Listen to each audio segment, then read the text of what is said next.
بسم اللہ الرحمن الرحیم۔ سلطنت عثمانیہ کی بنیاد رکھنے والے کائی قبیلے کی جدوجہد کی داستان۔ ارطغرل غازی، قسط نمبر 13۔ زہر میں بجھا خنجر استاد اعظم پیٹروچو کو موت کی دہلیز پر لے آیا تھا۔ اب وہ مستقل طور پر بستر سے لگ گیا تھا۔ زہر کے اثرات ظاہر ہونے لگے تھے اور استاد اعظم کی شکل بگڑتی چلی جا رہی تھی۔ اسی شام تیتوش اس سے ملنے آیا۔ استاد اعظم کی حالت بہت خراب تھی۔ کماندار تیتوش نے غور سے اس کے چہرے کی طرف دیکھا۔ تمہیں بتایا تھا کہ ارطغرل کیسی بلا ہے، کتنا خبردار کیا تھا تمہیں، کیسا شاندار موقع ہاتھ آیا تھا، لیکن تم نے اسے قتل نہ کیا۔ ابن العربی کے صندوق کے چکر میں وہ قیمتی موقع گنوا دیا۔ ارطغرل مر گیا ہوتا تو تمہارا یہ حال نہ ہوتا۔ آج تم کچھ دیر کے مہمان ہو استاد پیٹروچو، بہت دیر ہو چکی۔ اب ایک ایسا صندوق جس کے اندر کیا ہے یہ بھی نہیں معلوم۔ اس نے ہمیں کیسی پٹخنی دی ہے، وہ بھی صرف تمہارے پاگل پن کی وجہ سے۔ جہنم تمہاری منتظر ہے استاد پیٹروچو، خدا تم پر رحم کرے۔ تیتوش نے نفرت سے کہا اور واپس چلا گیا۔ وہ بہت مطمئن دکھائی دے رہا تھا کیونکہ کارڈنل تھامس نے دوسرے استادوں کو رضامند کر لیا تھا کہ استاد اعظم چونکہ زخمی ہونے کے بعد بستر مرگ پر ہے، اس لیے تیتوش کو اس کی جگہ استاد مقرر کر دیا جائے۔ ارطغرل نے ابن العربی کو اس جگہ کی نشاندہی کر دی تھی جہاں حلیمہ سلطان نے صندوق دفن کیا تھا۔ سلامت رہو فرزند، امانت کی حفاظت ہوگی، مجھے پورا یقین تھا، ابن العربی نے کہا۔ اس صندوق کی حقیقت نہیں معلوم، نہ جاننے کی فکر ہے، لیکن کارڈنل تھامس اور صلیبی اسی کے چکر میں ہیں۔ وہ اس صندوق کی خاطر دوسرے لوگوں کو جانی نقصان پہنچا رہے ہیں۔ اسی صندوق نے تمہارے اور تمہارے جانبازوں کی جان بھی تو بچائی ہے میرے بچے، ابن العربی نے مسکراتے ہوئے ارطغرل کو بتایا۔ پھر ارطغرل نے کہا کہ تیتوش نے ایک مقام پر ہمیں گھیر لیا تھا اور قتل کر دینا چاہتا تھا، لیکن استاد اعظم نے ہمیں مارنے دیا۔ لیکن استاد اعظم نے نہیں مارنے دیا، وہ ہمارے ذریعے اس صندوق تک پہنچنا چاہتا تھا، یعنی صندوق کی وجہ سے ہماری جان بچ گئی۔ تم اگر پوچھو گے کہ اس کے اندر کیا ہے تو یہی کہوں گا کہ ایک امانت ہے جو اس کے مالک کو دینی ہے۔ ایک دن اچھا ایسا کرو، جب تک میں یہاں ہوں اسے یہیں رہنے دو، ابن العربی نے جواب دیا۔ جیسا آپ مناسب سمجھیں، ارطغرل نے جواب دیا اور ان کے ساتھ واپس پڑاؤ میں آ گیا۔ قبیلے کے حالات کچھ معمول پر آئے تو نورگل اور شاہینہ کا نکاح کروا دیا گیا۔ اتنی مشکلات سے گزرنے کے بعد قبیلے میں یہ پہلی خوشی تھی اور سب لوگ ان کی خوشگوار زندگی کے لیے دعائیں مانگ رہے تھے۔ شادی کی تقریب کے بعد جلد ہی قلعے پر حملے کی تیاریاں مکمل کر لی گئیں۔ سلیمان شاہ نے اپنے الفاظ سے سپاہیوں کا خوب لہو گرمایا اور منصوبے کو حتمی شکل دے دی گئی۔ اگلے روز ارطغرل اپنے جانبازوں کو لے کر قلعے کے نزدیک پہنچ گیا۔ نورگل اور عارفین بھی ان میں شامل تھے۔ وہ قلعے پر ہر طرف سے نظر رکھے ہوئے تھے۔ جلد ہی انہوں نے قلعے کے داخلی دروازے کے نزدیک چند صلیبی سپاہی پکڑ لیے۔ ارطغرل ان کے ذریعے قلعے میں پیغام بھیجنا چاہتا تھا۔ اس نے صلیبی سپاہی سے کہا، تیتوش سے کہنا جس ارطغرل کی تمہیں تلاش تھی وہ قلعہ فتح کرنے آ گیا ہے۔ یہ بھی کہنا کہ سلیمان شاہ امان دینے کے لیے اس سے بات کرنا چاہتے ہیں، ہم جواب کا انتظار کر رہے ہیں۔ اس کے بعد صلیبی سپاہی کو آزاد کر دیا گیا اور وہ قلعے کے اندر بھاگ گیا۔ اس وقت قلعے میں تقریب ہو رہی تھی جس میں تیتوش کو استاد اعظم کی جگہ منتخب کر لیا گیا تھا۔ اسی وقت تیتوش کو یہ پیغام مل گیا کہ کئی لوگوں نے قلعے کا محاصرہ کر لیا ہے اور سردار سلیمان شاہ اس سے ملنا چاہتا ہے۔ جب یہ خبر دیگر استادوں نے سنی تو وہ بھی پریشان ہو گئے۔ تیتوش نے اپنے سپاہیوں کو ضروری ہدایات دینا شروع کر دی۔ اس نے فصیلوں پر سپاہیوں کی تعداد بڑھا دی تھی۔ مرکزی دروازے کے پیچھے بھی سپاہی بڑھا دیے گئے تھے۔ تیتوش پریشان تھا۔ جب وہ خود ان پر چڑھائی کرنے والا تھا، کئی قبیلے نے دھاوا بول دیا۔ صلیبی استادوں نے کئی اہم فیصلے کر لیے تھے۔ کئی قبیلے پر حملہ کرنے کے لیے قبرص کے خطرناک جنگجوؤں کو بلانے کا فیصلہ ہوا تھا، مگر ارطغرل پہلے ہی یہاں پہنچ گیا۔ تیتوش کو ڈر تھا کہ اگر کئی وفادار قلعے کے اندر بھی موجود ہیں تو ان کے لیے بہت خطرناک ثابت ہوں گے۔ فیصلہ یہ ہوا تھا کہ تیتوش اب کئی قبیلے سے مذاکرات کر کے بات کو ٹالنے کی کوشش کرے تاکہ صلیبیوں کی مدد کو آنے والا لشکر قلعے میں پہنچ جائے۔ سلیمان شاہ، ارطغرل اور کئی سپاہی قلعے کے نزدیک موجود تھے کہ تیتوش ان سے مذاکرات کے لیے قلعے سے باہر آ گیا۔ تمہیں ہتھیار ڈالنے کے لیے آج شام تک کی مہلت ہے تیتوش، سلیمان شاہ نے کہا۔ اور اگر ہم نے ہتھیار نہ ڈالے تو کیا ہوگا سلیمان شاہ؟ تیتوش نے پوچھا۔ تو پھر قلعے کی کوئی اینٹ بچے گی، نہ ہی کوئی کندھوں پر کوئی سر۔ سلیمان شاہ نے اسے خبردار کر دیا۔ مطلب معمولی چرواہے اتنے طاقتور ہو گئے اور یہاں آنے کی زحمت کیوں کی تم نے؟ میں تو خود تم لوگوں کو مٹانے والا تھا۔ جتنی زبان چلتی ہے اتنے ہتھیار بھی چلا لیے ہوتے تو ہمیں خامخواہ تمہیں سبق سکھانے کے لیے یہاں آنے کی زحمت نہ اٹھانا پڑتی، سلیمان شاہ نے باروب انداز میں کہا۔ تو پھر بات چیت کس لیے کرنا چاہتے ہو؟ قلعہ سامنے ہے، کر دیتے حملہ۔ ہم مسلمان جب بھی کافروں سے جنگ کرتے ہیں تو انہیں ایک آخری موقع ضرور دیتے ہیں، اس لیے کہ شاید وہ صحیح راہ پر آ جائیں۔ میں بھی تمہیں آخری بار خبردار کر رہا ہوں، اپنا قلعہ اور ہتھیار ہمارے حوالے کر دے اور اپنے اپنے ملکوں کو لوٹ جاؤ، ایسی صورت میں تمہاری جان بخشی کر دوں گا۔ سلیمان شاہ نے اسے آخری موقع دیا۔ تم سلیبیوں کو جانتے نہیں، سلیمان شاہ مر جائیں گے لیکن ہتھیار نہیں ڈالیں گے۔ ہاں اگر چھین سکتے ہو تو چھین لو ہم سے قلعہ۔ تیتوش نے سلیمان شاہ کو للکارا اور واپس چلا گیا۔ کائی لشکر نے اب قلعے کے قریب ہی پڑاؤ ڈال دیا تھا، جبکہ دہلی دمیر اس سرنگ کو کھولنے میں مصروف تھے جس کی نشاندہی ایزادوروں نے کی تھی۔ محاصرہ سخت ہوا تو کارنل تھامس کا غصہ اور جھنجھلاہٹ بھی عروج پر پہنچ گئی۔ اس نے تیتوش کو طلب کر کے صورتحال معلوم کی۔ دونوں دیر تک اس موضوع پر بات چیت کرتے رہے۔ پھر تیتوش نے کہا، ارطغرل اگر بند سرنگ کا راستہ جانتا ہے تو اسے وہ راستہ یقیناً ایزادوروں نے بتایا ہوگا، پھر تو انہیں دوسری سرنگ کا بھی علم ہوگا۔ کارنل تھامس نے نکتہ اٹھایا۔ نہیں، وہ سرنگ کہاں ہے صرف میں جانتا ہوں، تیتوش نے پرسکون انداز میں جواب دیا۔ ہم کسی بات پر یقین نہیں کر سکتے تیتوش، تمہارے بھیجے ہوئے ہرکارے انطاکیہ کی صلیبی تنظیم تک نہ پہنچ سکے تو ہم یہاں بری طرح مارے جائیں گے۔ بہتر یہی ہے کہ شہیر کو لے کر نکلتا ہوں میں ابھی اور اسی وقت۔ کارنل تھامس بہت خوفزدہ تھا۔ محاصرہ بہت سخت ہے، آپ کا باہر نکلنا بہت مشکل ہے، گھوڑا بھی نہیں ہے آپ کا قلعے میں۔ تیتوش نے اسے سمجھایا، زندگی بچانی ہے تو خطرہ مول لینا ہوگا۔ اس قدر خوفزدہ کیوں ہے کارنل؟ عیسیٰ ہماری حفاظت کریں گے۔ میں یہ کام عیسیٰ پر نہیں چھوڑ سکتا۔ تیتوش تم اپنے احمق لوگوں کو تسلیاں دیتے رہو، میں نکلتا ہوں۔ کارنل تھامس جانے کا فیصلہ کر چکا تھا۔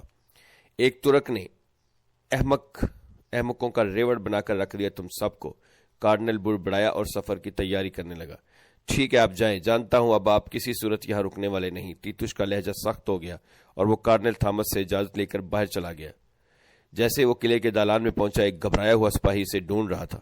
میرے آقا، ارطغرل قلعے کی طرف آ رہا ہے، ساتھ 3 جانباز اور بھی ہیں۔ جو سرنگ بند کر دی گئی تھی اس پر مزید سپاہی لگا دو، ترک وہاں سے گھسنے کی کوشش کر سکتے ہیں۔ تیتوش نے ہدایت کی اور آگے بڑھ گیا۔ جلدی کارنل تھامس شہزادہ شہیر اور اپنے محافظوں کو لے کر قلعے سے نکل پڑا۔ تیتوش نے انہیں دوسرے سرنگ کے ذریعے قلعے سے باہر بھیجا تھا۔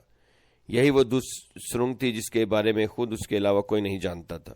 سرنگ سے نکل کر وہ جھاڑیوں اور کھائیوں سے گزرتے رہے، پھر قلعے سے کافی دور ایک صاف راستے پر پہنچ گئے۔ انہوں نے ابھی مختصر فاصلہ طے کیا تھا کہ کئی سپاہیوں کی ایک ٹولی گشت کے دوران اسی راستے پر نکل آئی۔ ان سپاہیوں میں گلدارو اور حمزہ بھی شامل تھے۔ ایک موڑ پر ان کا سامنا کارنل تھامس، شہیر اور صلیبی محافظوں سے ہو گیا۔ شہیر کا چہرہ انہیں دیکھتے خوشی سے کھل اٹھا تھا۔ کارنل کے محافظ بھی مقابلے کے لیے تیار تھے، مگر گلدارو اور حمزہ نے انہیں موقع نہ دیا۔ کچھ ہی دیر میں صلیبی محافظ زمین پر تڑپ رہے تھے۔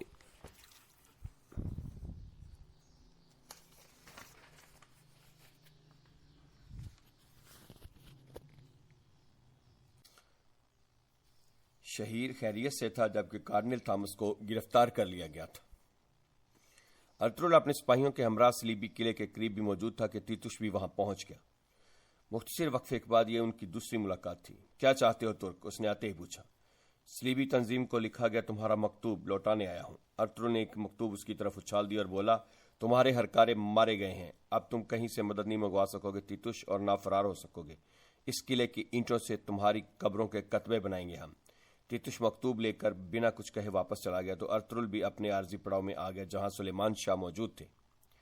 چچا دہلی دمیر بھی وہاں آگے جس سرنگ کو وہ کھول رہے تھے اسے ڈھا کر بند کر دیا گیا تھا صلیبیوں نے۔ انہیں معلوم ہو گیا تھا کہ کئی لوگ سرنگ کھولنے کی کوشش کر رہے ہیں۔ چچا دہلی دمیر کے اس انکشاف نے سب کو پریشان کر دیا تھا۔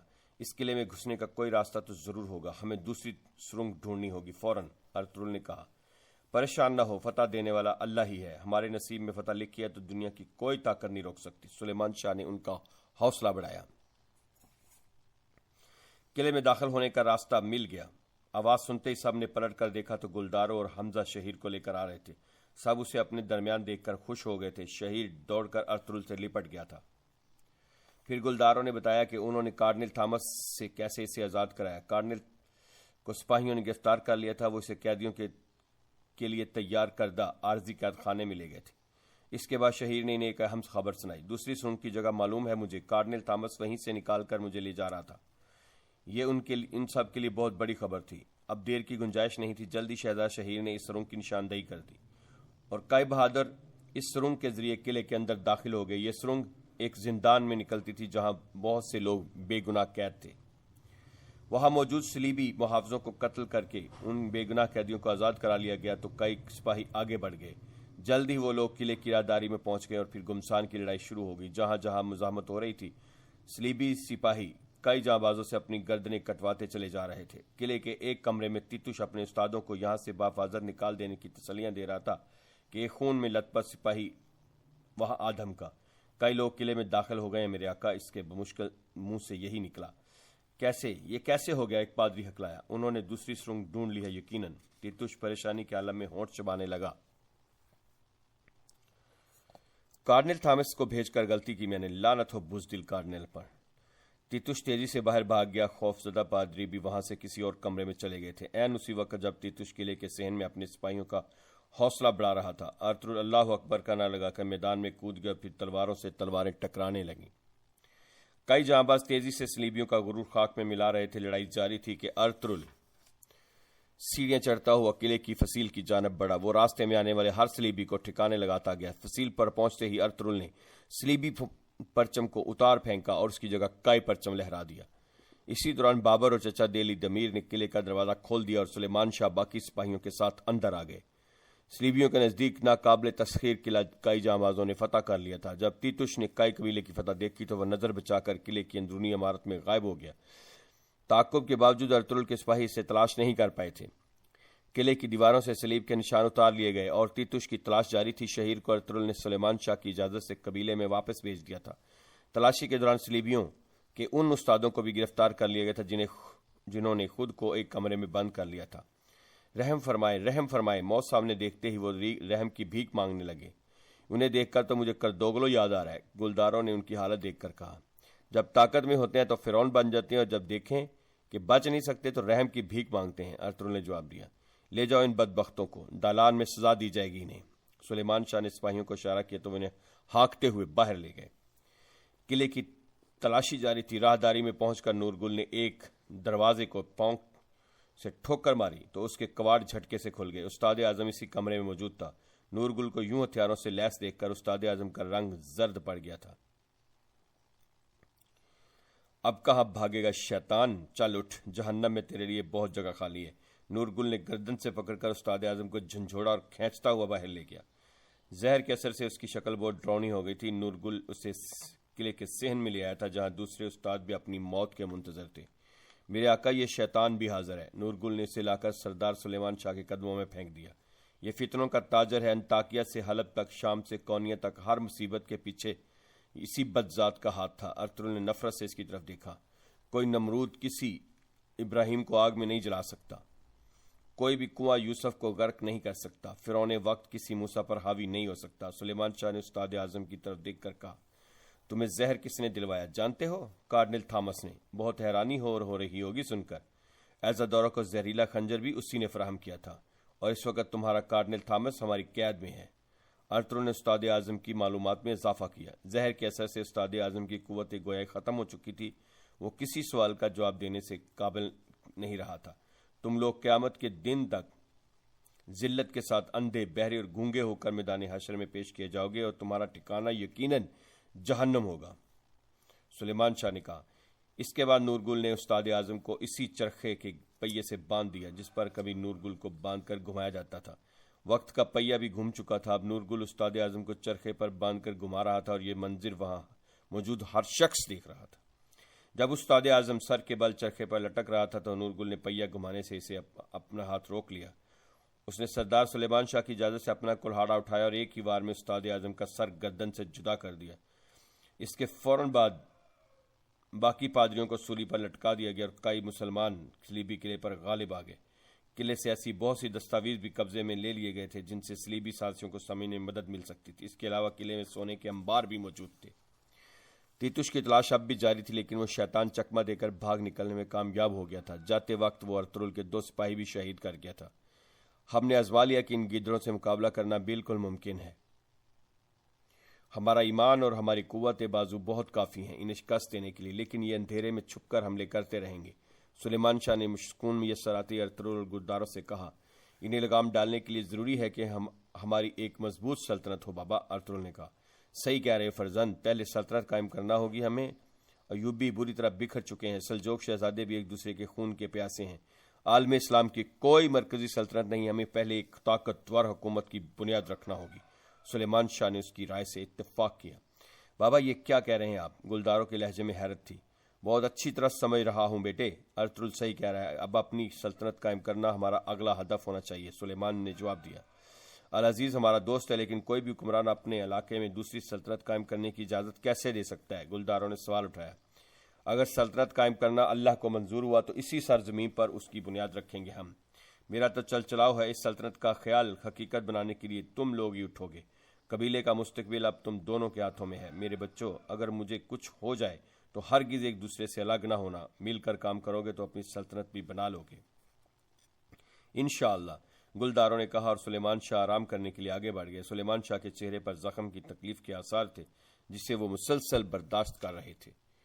وہ رات انہوں نے وہیں قیام کیا اور اگلے روز واپس اپنے پڑاؤ پر پہنچ گئے، جہاں پورا قبیلہ ان کا استقبال کرنے کے لیے بے چین تھا۔ شہیر کو پڑاؤ پہنچانے والے سپاہی نے قلعہ فتح ہونے کی نوید بھی سنا دی تھی۔ ہر طرف سے ان کے حق میں نعرے گونج رہے تھے۔ اپنے خیمے کے سامنے پہنچ کر سلیمان شاہ نے لوگوں کی محبتوں کا جواب ہاتھ ہلا کر دیا اور بولے، اللہ گواہ ہے، ہم نے اس کے حکم کو ہمیشہ مقدم جانا، ظالموں میں سے نہ ہوئے ہم، ہر قدم پر شکر ادا کیا، زندگی میں جس سرزمین پر بھی قدم رکھا اسے اسلام کے نور سے روشن کر دیا۔ ہم سپاہی ہیں، جنگجو ہیں، ہمارا کام اللہ کے راستے پر چلنا ہے، ہمارا مقصد اللہ کے دین کو پھیلانا ہے۔ صلیبیوں کا قلعہ زمین بوس کر دیا ہم نے، فتنوں کے مرکز کو تباہ کر دیا گیا، وہاں سے جو مال غنیمت ہاتھ لگا ہے وہ مجھ سمیت ہر شخص میں برابر تقسیم کیا جائے گا۔ جہاد سے منہ نہ موڑ کر ہم سب کو یہ خوشی دینے والے شہیدوں کے لیے ہماری اللہ سے دعا ہے کہ ان پر اللہ اپنی رحمت فرمائے، دعا ہے اللہ ان سب سے راضی ہو۔ سلیمان شاہ نے دعا کی اور آرام کرنے خیمے میں چلے گئے۔ زخم کی تکلیف سے ان کے لیے مزید کھڑے ہونا محال تھا۔ اسی روز رات کے کھانے پر جب سب لوگ جمع تھے، سلیمان شاہ نے کہا، ارطغرل حلیمہ، میں ترک قبیلوں کے اجتماع میں جانے سے قبل تم دونوں کا نکاح پڑھوانا چاہتا ہوں کل رات۔ یہ خوشی کی خبر سن کر ارطغرل و حلیمہ بھی دھیرے سے مسکرا دیے تھے۔ اس سے اچھا کیا تحفہ ہو سکتا ہے ہمارے لیے بابا؟ اگلے روز امیر حلب العزیز کئی قبیلے میں پہنچ گیا۔ سلیمان شاہ اور ارطغرل نے اس کا استقبال کیا۔ مصر جا رہا تھا میں، آپ تو جانتے ہیں زندگی میں کیسے کیسے خطرات ہوتے ہیں، سوچا آپ سے ملتا جاؤں۔ سلیمان شاہ، حالانکہ ہماری پچھلی ملاقات کچھ خوشگوار نہیں تھی، آپ ایک جرت مند اور صاف گو انسان ہیں۔ آپ کے ان اوصاف سے ایک بھٹکا ہوا سلطان راہ راست پر آ گیا۔ سلیمان شاہ نے اسے بیٹھنے کا اشارہ کیا اور گفتگو کا آغاز ہو گیا۔ ملکہ اور سلطان علاء الدین کی شادی اسلامی دنیا کے لیے بہت مبارک ثابت ہوگی انشاءاللہ۔ اس شادی کو ممکن بنانے میں بہت اہم کام ہمارے گلدارو بھائی کا ہے، اور پھر سب سے اہم آپ کی حمایت ہے۔ سلطان علاء الدین کو یہ سب بہت تفصیل سے لکھا تھا میں نے مکتوب میں۔ صلیبی قلعے کو فتح کرنا بھی آپ کا ایک شاندار کارنامہ ہے۔ اللہ آپ سے اور شہیدوں سے راضی ہو۔ العزیز نے انہیں داد دی۔ آمین۔ سلیمان شاہ نے کہا، میرے آنے کا مقصد اس دوستی اور اتحاد کو مضبوط بنانا ہے۔ سلجوق اور ایوبی اتحاد کو ہمیشہ آپ کی حمایت کی ضرورت رہے گی۔ العزیز نے سلیمان شاہ اور ارطغرل کی طرف دیکھا۔ حق کی راہ میں اٹھنے والا ہر قدم اور امن کی راہ میں کی جانے والی ہر کوشش ہمیشہ ہماری سر آنکھوں پر رہے گی۔ العزیز علی قدر۔ سلیمان شاہ نے تسلی دی، ایک بار میں نے آپ سے ایک بات کہی تھی العزیز، ہماری تلواریں میانوں میں نہیں جائیں گی، نہ ہمارے شاہ سوار میدان جنگ سے منہ موڑیں گے۔ ارطغرل نے گفتگو میں حصہ لیا۔ وقت نے مجھے سمجھا دیا کہ تم کتنے انمول انسان ہو ارطغرل، مجھے ہر موقع پر اپنے ساتھ پاؤ گے میرے بھائی، العزیز نے مسکرا کر کہا۔ سلیمان شاہ، یہ تحفہ آپ کے قبیلے کو معاشی مسائل کے نکالنے کے لیے ہے۔ العزیز نے ایک صندوق کھولا جو سونے کے سکوں سے بھرا ہوا تھا۔ دوسرے صندوق کے اندر میرے بھائی ارطغرل اور حلیمہ سلطان کے نکاح کے لیے صرف میری طرف سے نہیں بلکہ پورے ایوبی خاندان کی طرف سے تحائف ہیں۔ اگر قبول فرما لیں گے تو صلاح الدین ایوبی کی نسلیں اسے اپنی عزت افزائی سمجھیں گی ہمیشہ۔ العزیز کے اصرار پر سلیمان شاہ نے سر کو جنبش دی تو ارطغرل نے ان تحائف کو قبول کر لیا۔ اسی رات قبیلے میں شادی کا جشن شروع ہو گیا۔ ارطغرل تیار ہو رہا تھا کہ ابن العربی اس کے خیمے میں تشریف لے تو آخر وہ دن آ ہی گیا۔ ارطغرل، آپ کی شفقت ہمیشہ راہ دکھاتی رہے، میرے تاریک لمحوں کو روشن کیا آپ نے ہمیشہ۔ جب میں مایوسی کی انتہا کو پہنچ چکا تھا تو آپ امید بن کر چمکے۔ خوش ہوں، آپ ہی کے سائے میں یہ خوشی مل رہی ہے۔ ارطغرل نے مسکرا کر جواب دیا، اللہ بہت خوشیاں دکھائے، تمہارا عشق قبیلے کو، بہادر ترک قوم کو اور ملت کو تاریخ میں امر کر دے۔ تمہارا نکاح پڑھا کر فجر کی نماز کے فوراً بعد میں یہاں سے روانہ ہو جاؤں گا فرزند، ابن العربی نے اسے آگاہ کیا۔ انشاءاللہ بہت جلد دوبارہ ملاقات نصیب ہوگی، ارطغرل نے ادب سے جواب دیا، انشاءاللہ جلد ملیں گے۔ اگر روانگی طے ہے تو وہ صندوق لا دوں آپ کو؟ ارطغرل کو صندوق کا خیال آ گیا۔ وہ امانت نہیں ہے، اب تمہارے لیے ارطغرل امانت کو اپنا مالک مل گیا، الحمدللہ۔ ابن العربی نے اسے گلے لگایا اور واپس چلے گئے۔ اسی رات ابن العربی نے ارطغرل اور حلیمہ سلطان کا نکاح پڑھا دیا اور زندگی کی راہ میں وہ دونوں ایک دوسرے کے ہم سفر بن گئے۔ شادی کی تقریب کے چند روز بعد سلیمان شاہ ترک قبیلوں کے اجتماع میں شرکت کے لیے روانہ ہوئے تو ارطغرل گلدارو اور دیگر جانباز سپاہی بھی ان کے ہمراہ تھے۔ سب کو الوداع کہہ کر سلیمان شاہ گھوڑے پر سوار ہوئے اور یہ چھوٹا سا قافلہ منزل کی طرف روانہ ہو گیا۔ تیتوش کئی قبیلے کے پڑاؤ سے کچھ فاصلے پر موجود تھا۔ وہ اپنا انتقام لینے کے لیے کسی خاص موقع کی تلاش میں تھا کہ ایک صلیبی سپاہی اس کے پاس پہنچ گیا۔ اس نے تیتوش کو بتایا کہ سلیمان شاہ اپنے بیٹوں کے ساتھ فرات کے ساحل پر ایک کارواں سرائے میں ترک قبیلوں کے سرداروں سے ملنے جا رہے ہیں۔ ترک سرداروں سے ملنے، یہ کیا قصہ ہے؟ کس چکر میں جمع ہو رہے ہیں؟ تیتوش چونکا۔ منگولوں کے خلاف تمام ترک قبیلے متحد ہو رہے ہیں میرے آقا، سپاہی نے بتایا۔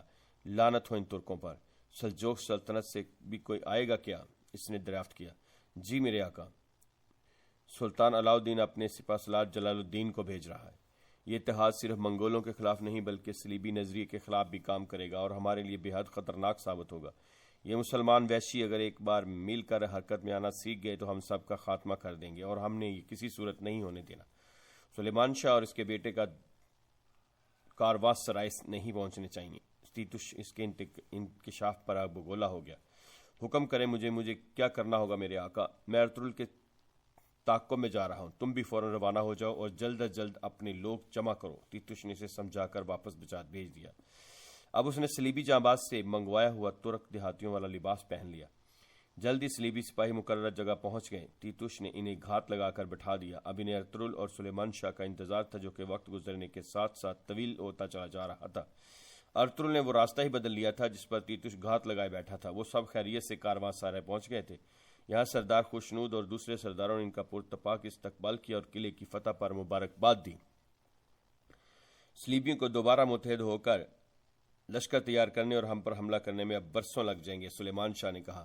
اسی وقت سلطان علاؤالدین کے خصوصی نمائندے جلال الدین بھی سرائے میں پہنچ گئے۔ انہوں نے سردار سلیمان شاہ کو صلیبی قلعے کی فتح پر سلطان علاؤالدین کی طرف سے مبارکباد پیش کی اور سب لوگ دسترخوان پر جمع ہو کر کھانا کھانے لگے۔ اسی شام سلیمان شاہ نے ارطغرل کو اپنے پاس بلا لیا۔ وہ جائے نماز پر بیٹھے تھے۔ انہوں نے محبت سے ارطغرل کو دیکھا اور بولے، کونیا محل سے قاہرہ کے ایوان اقتدار تک تم دونوں بھائیوں کے جو چرچے ہیں، سچ پوچھو تو ان سب نے میرا سر فخر سے بلند کر دیا ہے۔ ذہانت اور صلاحیت میں بلا شبہ تم مجھ سے کہیں آگے ہو۔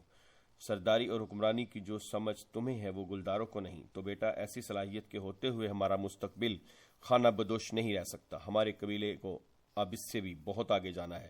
میرے بعد سرداری کا بوجھ تمہارے کندھوں پر ہوگا۔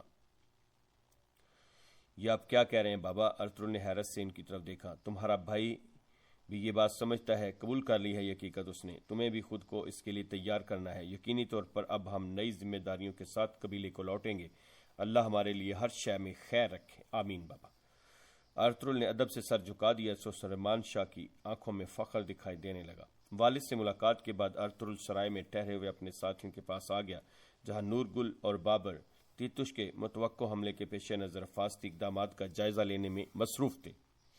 اگلے روز اجلاس کی کارروائی کا آغاز ہوا تو جلال الدین نے سلطان کا پیغام حاضرین تک پہنچایا، جس پر ایک سردار بولا، منگولوں کے خلاف مشترکہ لشکر بنانے کی بات کر رہے ہیں آپ سپہ سالار، جنگیں لڑ کر ہم مٹھی بھر تو رہ گئے ہیں، اب سلطان علاء الدین کی سلطنت کو بچانے کے لیے آپ ہمیں ہی قربان کرنا چاہتے ہیں۔ سلطان علاء الدین نے تمام ترکوں کے لیے اپنی باہیں کھول دی ہیں، جتنے بھی پرانے اختلافات تھے ان سب کو ختم کیا جا چکا ہے، جلال الدین نے بتایا، مگر کس قیمت پر؟ جو خون بہہ چکا ہے اس کا کوئی حساب نہیں ہے کیا؟ سلطان علاء الدین جب تخت پر نہیں ہوں گے تب کیا ہوگا؟ ان کی جگہ آنے والا سلطان ان معاملات کو کیا کرے گا یہ کون جانتا ہے؟ محترم سپہ سالار، ہم تو ہر جنگ میں بھائیوں کے ساتھ کود پڑتے ہیں، لیکن مشکل وقت میں ہمارا ساتھ کوئی نہیں دیتا۔ اجلاس میں ہر طرف سے سوالات اٹھائے جانے لگے تو جلال الدین خاموش ہو گیا۔ چنانچہ ارطغرل نے دیگر سرداروں کو مخاطب کرتے ہوئے کہا، ترک قوم کے معزز سرداروں، میں دل سے آپ سب کے ساتھ ہوں۔ ہمیں گھٹیا چرواہا سمجھا گیا، ایوبیوں نے اور ایرانیوں نے بھی ایسا ہی کیا، ہمیں دیوار سے لگا دیا گیا، لیکن یقین رکھیں سلطان علاء الدین ایسے نہیں ہیں، انہوں نے اپنی باہیں ہم سب کے لیے کھول دی ہیں، آپ سب کی بہادری اور خدمات کسی سے پوشیدہ نہیں۔ خود ہمارا قبیلہ اتنے برسوں سے صلیبیوں کے خلاف جو جنگ لڑ رہا تھا، اس میں بہت سے جاں باز شہید ہوئے، اس جنگ سے بہت کچھ سیکھا ہم نے۔ ارطغرل خاموش ہو گئے تو سردار سلیمان شاہ نے حاضرین محفل سے خطاب کرتے ہوئے کہا، اگر ہم یوں ہی آپس میں لڑتے رہے تو ایک دن ہمارا نام و نشان مٹ جائے گا۔ میں پھر کہتا ہوں معزز ترک سرداروں کہ یہ وقت متحد ہو کر ساتھ آگے بڑھنے کا ہے۔ عالم اسلام بہت بکھرا ہوا ہے، ہماری جلائی ہوئی مشعل ضرور پوری دنیا میں پھیلے گی اور ایک نئی ترک سلطنت وجود میں آ جائے گی۔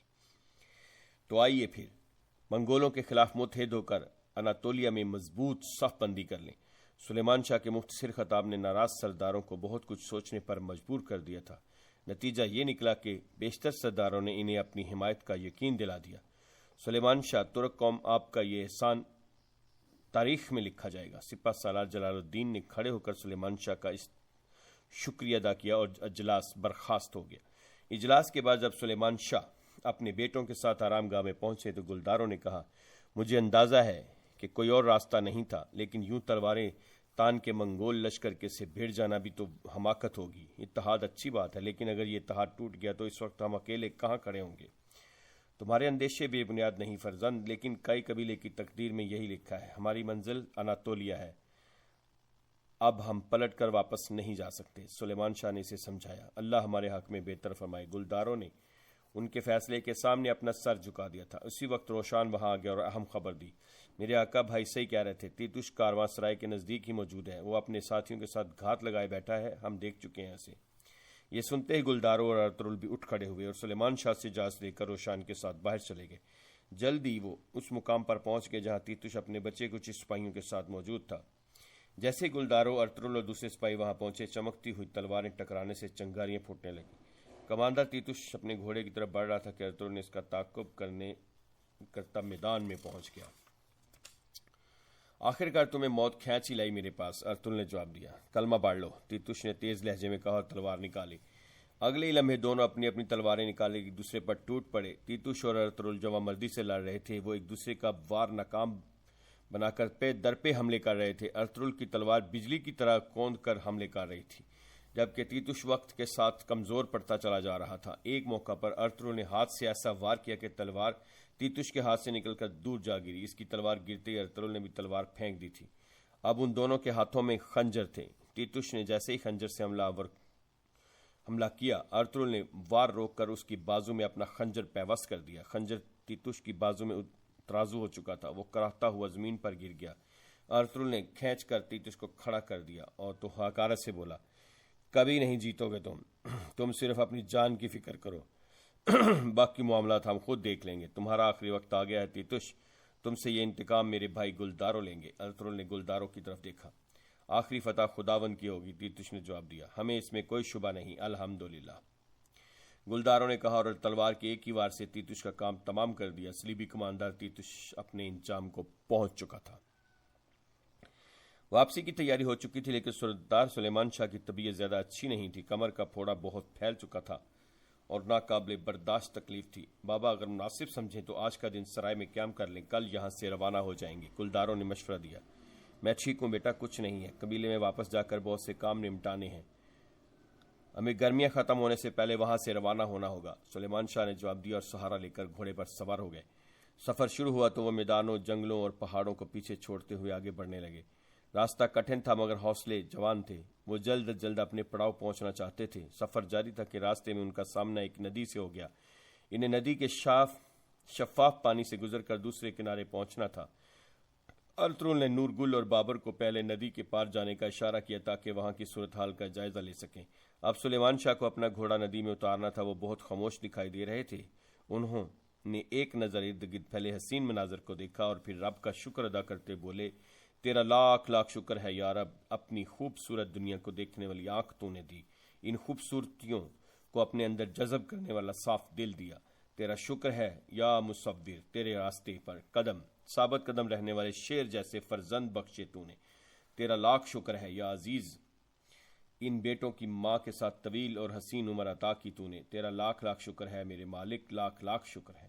سلیمان شاہ نے رب العالمین کا شکر ادا کیا اور گھوڑے آگے بڑھا دیا۔ گھوڑا پانی میں اتر کر آگے بڑھنے لگا۔ جب وہ ندی کے وسط میں پہنچے، سلیمان شاہ کی اچانک تکلیف میں اضافہ ہو گیا۔ انہوں نے خود کو سنبھالنے کی بہت کوشش کی لیکن اپنا توازن برقرار نہ رکھ پائے اور ندی کے بہتے پانی میں گر گئے۔ سلیمان شاہ کو ندی میں گرتا دیکھ کر گلداروں اور ارطغرل نے بھی پانی میں چھلانگیں لگا دیں۔ انہوں نے آگے بڑھ کر بوڑھے باپ کو اپنی باہوں میں سمیٹ لیا اور کنارے پر لے آئے۔ سلیمان شاہ کی سانس رک رہی تھی۔ بیٹوں نے انہیں ندی کے کنارے لٹا دیا، سینے کو دبا کر سانس بحال کرنے لگے۔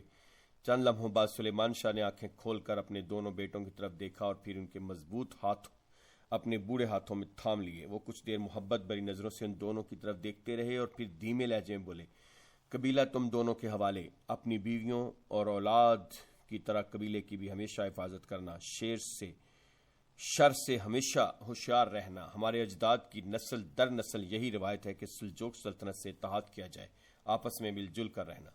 آخری وصیت کے بعد سلیمان شاہ نے کلمہ شہادت پڑھا اور اپنی جان خالق حقیقی کے سپرد کر دی۔ سلیمان شاہ نے اپنے بہادر بیٹوں کی آغوش میں دم توڑا تھا جن پر انہیں ہمیشہ فخر رہا۔ ان کے جنازے میں دونوں بیٹے نور گل بابر اور روشان شریک ہوئے جنہیں وہ بیٹوں کی طرح ہی چاہتے تھے۔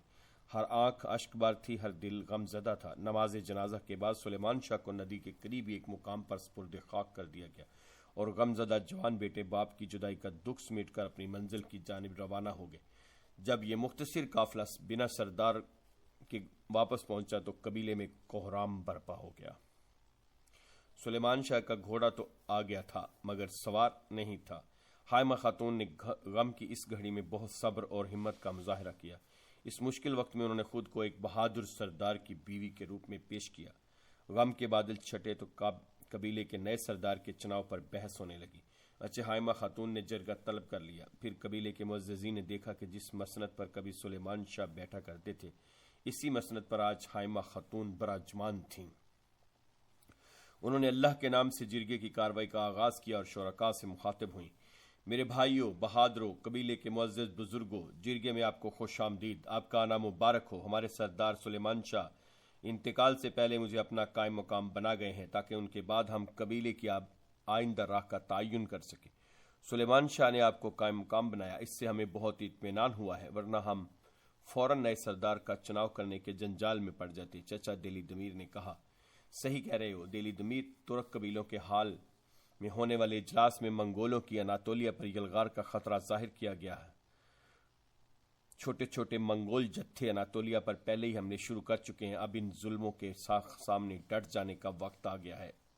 حائمہ خاتون نے اعتماد سے کہا، ایک کائی کے سامنے 1000 منگول کھڑے ہوں گے تو ہم کیا کریں گے حائمہ خالہ؟ ایک شخص نے سوال اٹھایا۔ اس محاذ پر صرف کائی جنگجو نہیں ہوں گے، ترک قبیلے اس اتحاد کو آخری راستہ سمجھتے ہیں، اس لیے تمام ترک قبیلے اناطولیہ میں جمع ہو رہے ہیں۔ حائمہ خاتون نے وضاحت کی تو ارطغرل نے کہا، اگر ہم ایک نہ ہو سکے، متحد نہ ہو سکے، اپنے درمیان نفاق کے پودے پروان چڑھاتے رہے تو منگولوں کے لیے ہم سہمے ہوئے کبوتر ہوں گے۔ میں یہ کہوں گا کہ سوچ سمجھ کر فیصلہ کریں تو بہتر ہوگا۔ آپ سب جانتے ہیں کہ حلب تک کتنی مشکلات سے گزر کر آئے ہیں ہم، صلیبیوں سے بمشکل جان چھوٹی ہے ہماری، اب ہم کیوں نئی آزمائشوں میں پڑنے جا رہے ہیں؟ گلداروں نے دبے لفظوں میں اختلاف کیا تو حائمہ خاتون نے اس کی طرف دیکھا۔ فرزند سلیمان شاہ نے یہ اتحاد قائم کرنے کی خاطر بہت جد و جہد کی ہے۔ ایک طرف صلیبی سازشی دوسری طرف منگول لٹیرے دنیا میں سب سے سفاک اور بے رحم خونی نظام بنانے میں مصروف ہیں۔ اس نظام میں ہم خواجہ سراؤں کے ساتھ کھڑے ہوں گے یا پھر جوان مرد سپاہیوں کے ساتھ، فیصلہ ہمارے ہاتھ میں ہے۔ میں سمجھتی ہوں کہ اس فانی دنیا میں بہادروں کی طرح جینا ہوگا۔ ترک قوم کو آخری دم تک ان ظالموں کے خلاف ڈٹ جانا چاہیے۔ میں بھی سمجھتا ہوں کہ منگولوں سے انتقام لینے کا وقت آ گیا ہے۔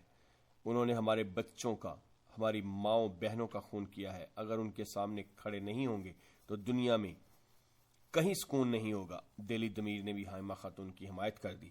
صحیح کہہ رہے ہو دہلی دمیر، تو بتائیے اپنی آبائی سرزمین اناتولیا کی طرف لوٹنے کے لیے آپ کی کیا رائے ہے میرے بھائیوں؟ حائمہ خاتون نے سوالیہ نظروں سے جرگے کے معززین کی طرف دیکھا تو انہوں نے فوراً حمایت میں اپنے ہاتھ کھڑے کر دیے، لیکن گلداروں نے اس تجویز سے اختلاف کیا اور بولا میں اس ہجرت کے حق میں نہیں ہوں، لیکن جرگے کا ہر فیصلہ مجھے قبول ہے اور میں بھی کہوں گا کہ لوٹ چلیں۔ گلداروں نے بھی ہاتھ کھڑا کر دیا۔ نکاروں پر چوٹ لگاؤ، کارکنوں کو تیار کرنے کا وقت آ گیا ہے۔ یہ منگول لٹیروں کو لگام ڈالنے کا وقت ہے۔ اللہ ہم سب کا حامی و ناصر اور مددگار ہو۔ حائمہ خاتون نے حتمی فیصلہ سنا کر جرگہ برخاست کر دیا۔ سفر کی تیاریاں شروع کر دی گئیں اور پھر ایک روز کا ایک قبیلہ اناتولیا کے سفر پر روانہ ہو گیا، ایک نئے عزم کے ساتھ کہ ظلم کا خاتمہ کر کے انصاف قائم کیا جائے گا۔ ہمت، بہادری، شجاعت کے پیکر اسلام کے ان سرفروشوں کی یہ داستان ابھی جاری ہے۔ اس سے آگے کے واقعات ہم دوسرے حصے میں آپ کے سامنے پیش کریں گے انشاءاللہ۔